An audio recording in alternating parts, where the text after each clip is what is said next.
Good morning all. Well, the finals have well and truly started. First game off the rank, of course, was the Western Bulldogs versus Hawthorn.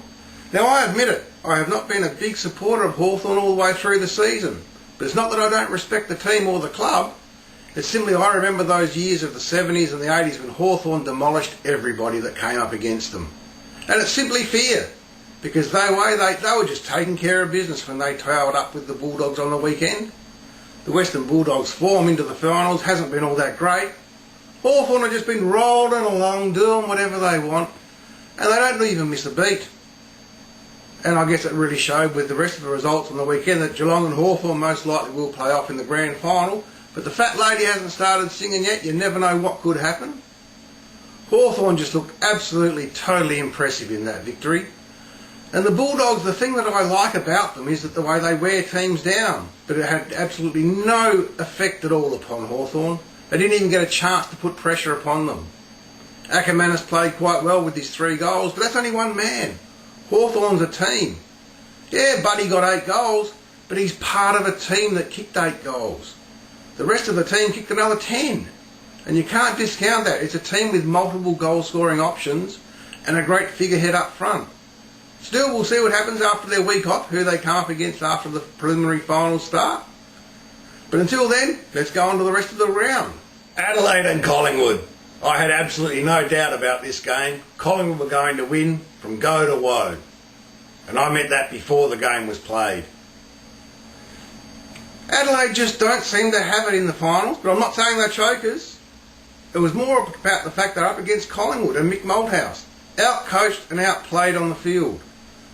The end result of the game as it went along was just Collingwood totally took control and Adelaide were just scattered around. They had individual players putting in a bit of effort and occasionally they'd throw a little bit of a spark of desire and a bit of ability to get in the game.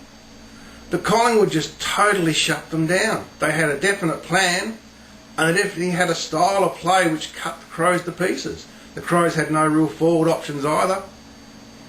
Collingwood though, I don't know whether they'll win the premiership either. Look, Hawthorn and Geelong. I know I'm going to start all the way through the final series, but Collingwood are my dark horse. I just like the spirit of that club. There is something about them that lifts them for those big games. I still believe that the fact is that every game Collingwood play is a final. That's why they get so many fans in their games. They have that passion and love for the club and expect them to perform brilliantly when the odds are tapped totally against them. So let's see what happens next weekend when the Pies front up. St Kilda Geelong. This game was over about halfway through the first quarter.